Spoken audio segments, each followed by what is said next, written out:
After years of silence, Prince William and Prince Harry finally reunited.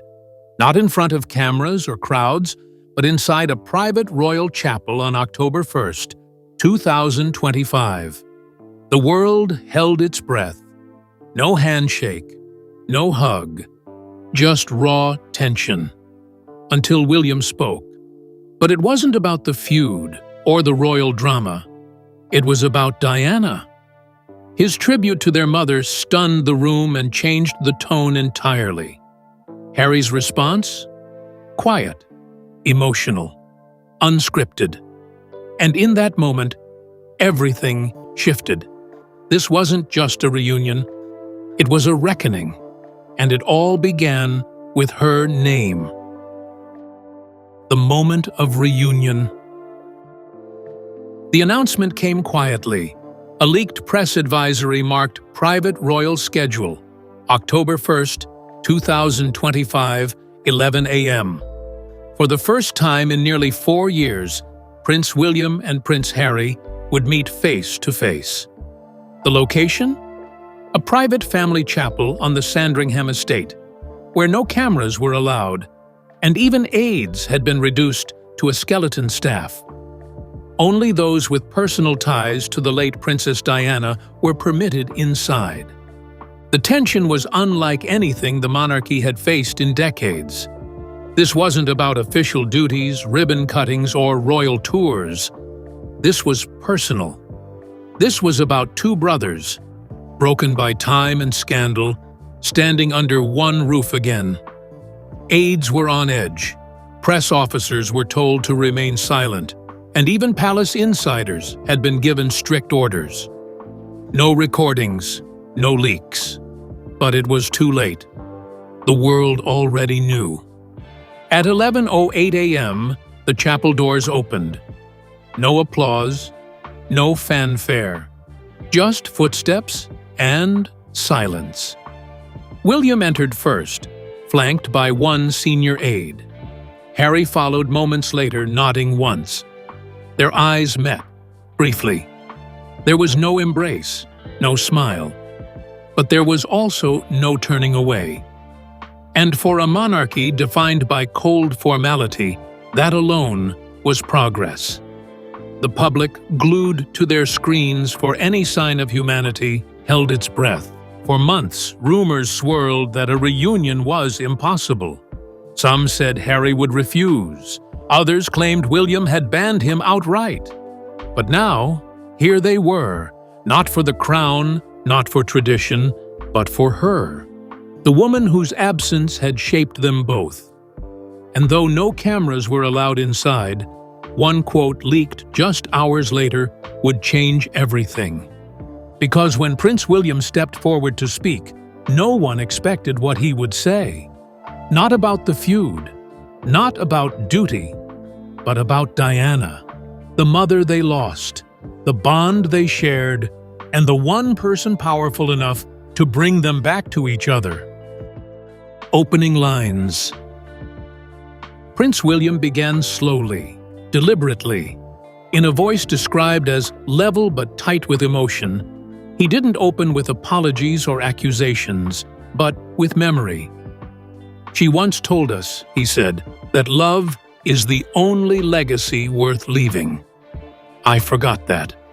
For a while, I forgot her words. It was a moment no one predicted. Instead of blaming Harry or defending the palace, William turned to the one name both brothers still held sacred, Diana. He spoke not as a prince, but as a son. Referring to their mother as the light between us, William recalled a childhood moment in 1993 when Diana had taken them to a homeless shelter in Brixton, reminding them, "These are the people we serve, not the cameras."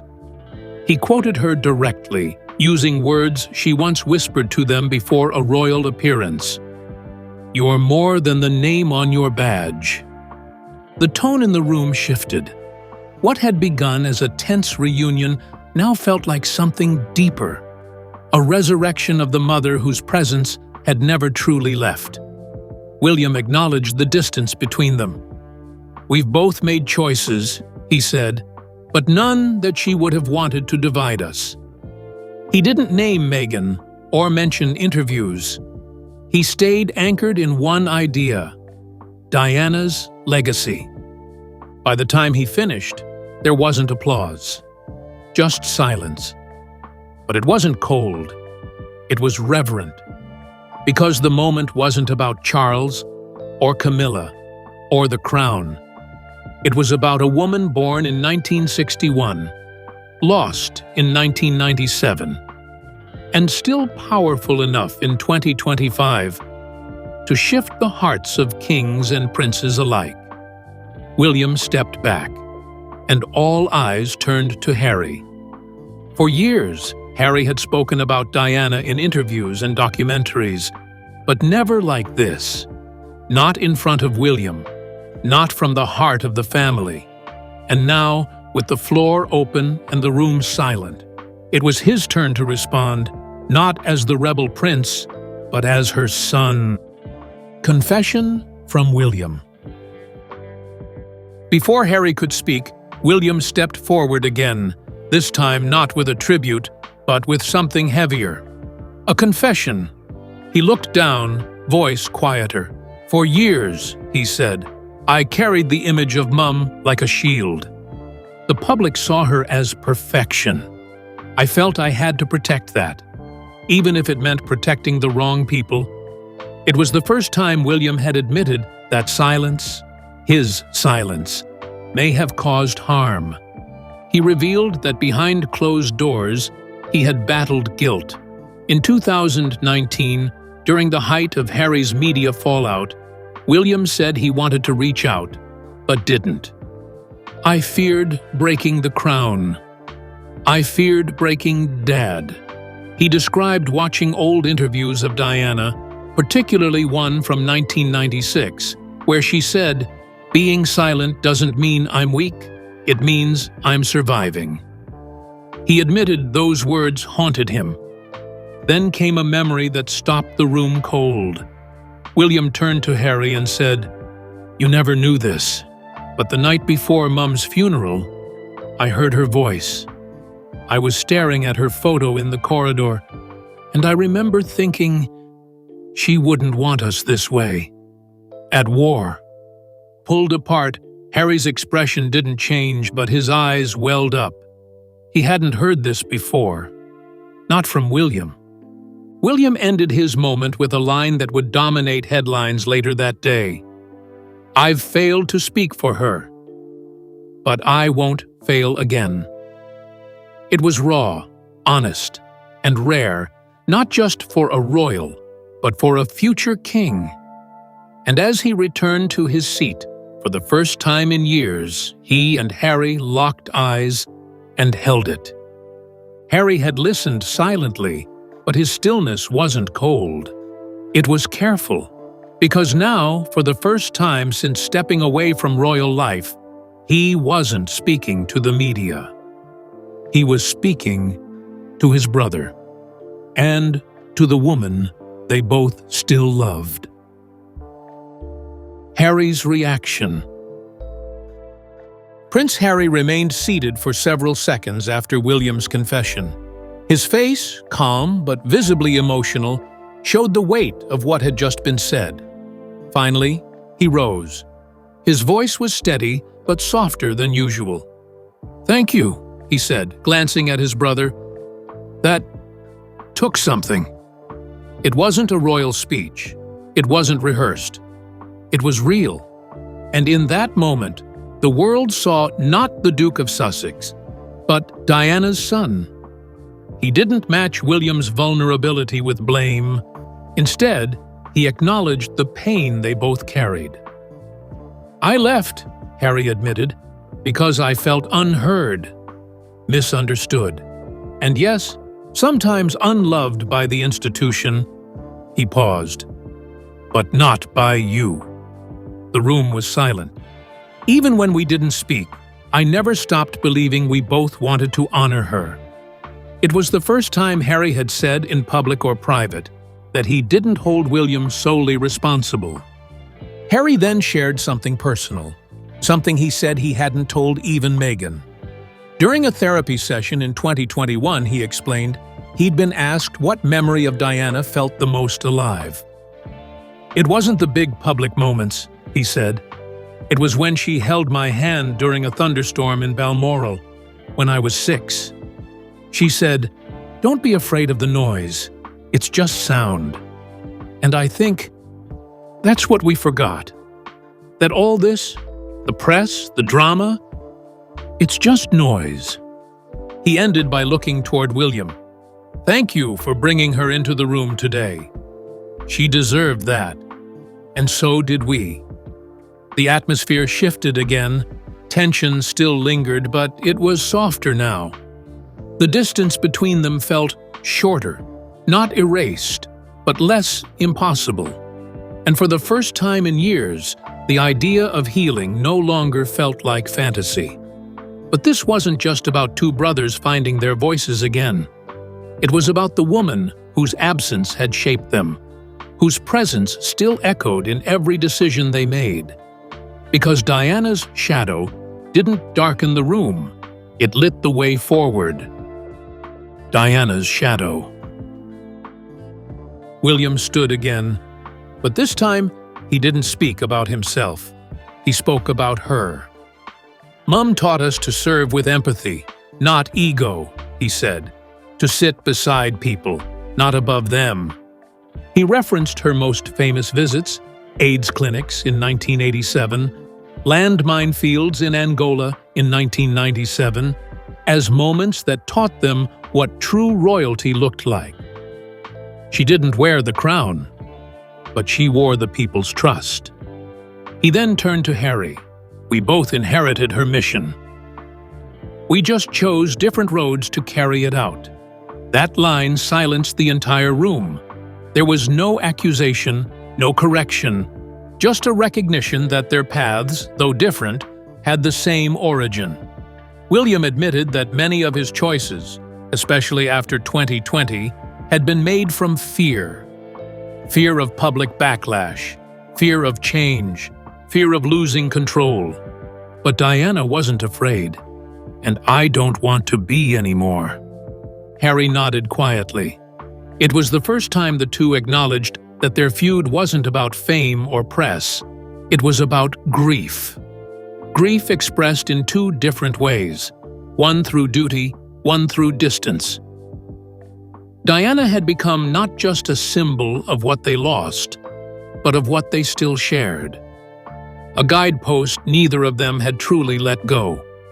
William ended by saying, "She deserves to be more than a memory. She should be our bridge, not our battlefield." And in that moment, the message was clear. This wasn't about choosing sides. It was about reclaiming something they had both lost. Not just a mother, but a mission. One only they could now continue. As news of the reunion leaked beyond the chapel walls, the public response was instant and overwhelming. From social feeds to international headlines, the world reacted, not just to what was said, but to what it meant for the future of the crown. Public and media reaction. By 2:35 p.m., the first news alert broke. William and Harry reunite in private tribute to Princess Diana. Within 30 minutes, BBC interrupted regular programming. CNN, Sky News, and ITV ran breaking coverage. Soon after, Twitter, now X, trended with hashtags like #Diana Bridge, #Royal Reunion, and #Windsor Brothers. Screens were flooded with quotes: Diana's words, William's confessions, Harry's memories. Public sentiment was shifting fast. Social media exploded with emotion. One post, a side-by-side image of young William and Harry walking behind Diana's casket in 1997, and their reunion in 2025, garnered over 4.2 million likes in 6 hours. Commenters wrote things like, "Diana's boys, back together." Others were more cautious. "Let's see if it lasts." But whether they believed it or not, the world was watching again, with hope. Royal commentators debated the tone. Some praised the sincerity. Others questioned the timing. "Is this healing or performance?" one pundit asked. But polls told a clear story. 67% of British respondents said the reunion improved their view of the monarchy. In the US, that number was 73%. It wasn't just a family moment, it had become a cultural reset. Historians compared the moment to past royal reconciliations, Edward VIII and George VI, Charles and Anne, even Elizabeth and Margaret. But none had happened so publicly, or so emotionally. One headline read, "Not a fairy tale ending, but a beginning the crown desperately needed." Because in an age of transparency and trauma, two brothers speaking honestly meant more than any coronation speech. But while the public swooned and the headlines glowed inside the palace, the mood was far more complicated. Because every word the brothers spoke had implications, and behind closed doors, damage control had already begun. Palace response. Inside Buckingham Palace, the mood was not celebratory. The unexpected reunion between Prince William and Prince Harry may have captivated the world, but behind the scenes, it had triggered a chain reaction. Aides scrambled into late-night meetings, redrafting statements, recalibrating press strategy, and racing to reassert control over a narrative that had slipped through their fingers in under 12 hours. By 8:15 p.m., a carefully worded statement was released. It read, "The royal household supports all efforts to strengthen family unity. Private moments remain private. Short, clinical, emotionless." But that was by design. Any warmth in the messaging might be read as approval. Any distance could stir backlash. Meanwhile, Queen Camilla's office issued its own version. Her Majesty remains committed to continuity within the monarchy. The subtext was clear. This was a family moment, not a constitutional one. Behind the walls, insiders say King Charles was relieved and anxious. He had reportedly watched parts of the reunion via a discreet video relay from Windsor and was said to be emotional but cautious. According to one senior courtier, Charles feared that too much transparency could weaken the institution. At the same time, he privately expressed hope that his sons were finally speaking the same language again. The palace's internal press team held urgent briefings with senior journalists, offering exclusive background quotes, carefully curated, in exchange for soft coverage. One line was flagged and pulled from the official release. A quote from William, where he said, "The future doesn't belong to silence anymore." It was deemed too controversial, but it had already been heard, and it was already spreading.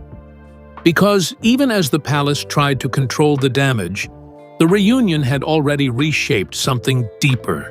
Not just public sentiment, but the story of the monarchy itself. And William's words were beginning to redefine what the future of the crown might look like. What William's words mean for royal legacy. William didn't just show up as the Duke of Cambridge. He showed up as a man preparing to be king. And the message he sent, quietly, emotionally, but unmistakably, was that the future of the monarchy would not look like its past. His line, "No more secrets," repeated across headlines, was more than a promise. It was a challenge to tradition, and to those still clinging to it. Historians pointed to the shift immediately. In the wake of Queen Elizabeth II's death in 2022, the monarchy leaned heavily on tradition and continuity.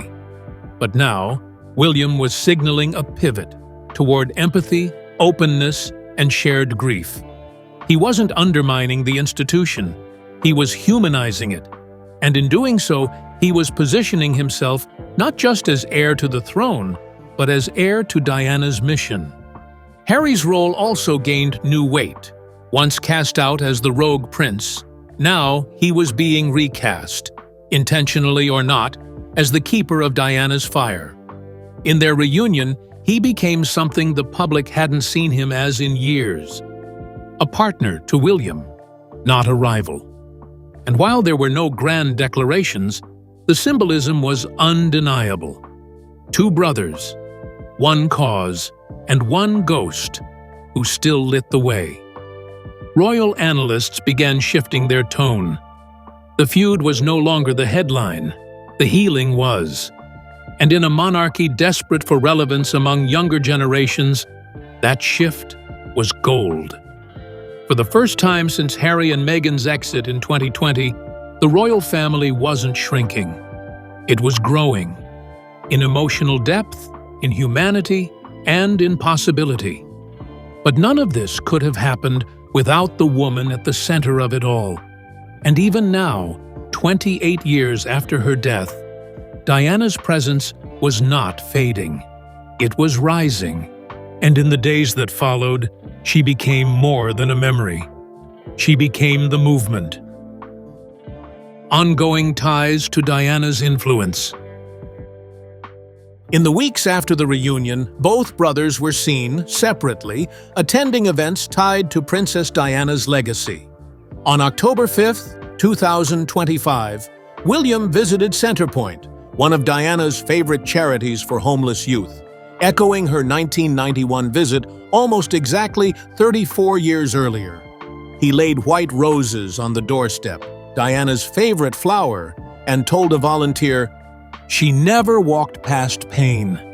She always stopped." Across the ocean, Harry launched a new partnership between Archewell Foundation and a mental health charity Diana once supported through anonymous donations. Speaking at the event in Los Angeles, he said, "She's still working. Through us, through every person she touched." The words spread fast, with many noting how similar they were to Diana's own 1995 BBC interview, where she said, "I want to be a queen of people's hearts." The public responded. Engagement with Diana-focused social accounts surged by 200%, and charities tied to her name reported a threefold increase in donations. Documentaries were re-aired. Editorials praised her vision. And at Kensington Palace, her statue, unveiled in 2021, became a gathering site once more. Tourists left notes that read, "You brought them back together." She would be proud. Plans are now rumored for a joint memorial event in 2027, marking 30 years since Diana's death. For the first time, organizers say both brothers are likely to attend, together. Diana's presence, once used as a point of division, is now becoming the bridge that may hold the monarchy together, not just for her sons, but for the world that never stopped watching. But nothing about this story is tidy. Pain doesn't vanish with speeches. Grief doesn't follow a schedule. And even as the world cheered for a reunion, the brothers knew that healing was a process. One final moment said it all. Cliffhanger and new beginning. As the chapel service ended, there was no royal decree, no press statement, just a pause, a quiet between two men who had once walked behind the same casket in 1997 and now stood on the edge of something new in 2025. Cameras were not allowed, but a royal photographer captured the final image, William turning back as Harry reached for the door. There was no handshake, no scripted farewell, just a small gesture, a nod from William, then a glance at the ceiling, the same ceiling Diana once prayed under. A moment passed, then a faint smile. Harry stepped forward. They didn't embrace, but they walked side by side down the final aisle. To the world, it would look like closure, but for them, it was simply a start. Outside, the crowd didn't cheer. They watched, stunned by the simplicity. William was heard whispering to an aide, "Let's not lose this again." And when asked later how he felt, he reportedly said just 5 words: "We speak for her now." The story isn't over. Not by a long shot. There are still wounds, still doubt, still press ready to pounce. But what happened inside that chapel wasn't for headlines. It was for her. And maybe, just maybe, that's where everything begins again. On October 1st, 2025, after nearly 4 years apart, Prince William and Prince Harry met inside a secluded chapel on the Sandringham estate. There were no cameras, no press, just silence, and the weight of everything left unsaid. Tensions ran high, but it was William who broke the ice with one unexpected tribute. He spoke not about the fallout, but about Princess Diana, their mother, their guide, their shared grief. She once told us that love is the only legacy worth leaving, William said. The words shifted the energy in the room. He then confessed the pressure he'd felt carrying her public image and the guilt he held for staying silent. Harry, visibly moved, responded with honesty. He thanked William for bringing Diana into the room. Their pain was still there, but something else emerged: vulnerability, understanding, a crack in the wall between them. The reunion wasn't perfect. There was no grand ending. But for the first time, the brothers found common ground in her memory. Diana didn't just bring them into the world. Even in death, she may be the only one who can bring them back together. And in that room, her voice was heard again.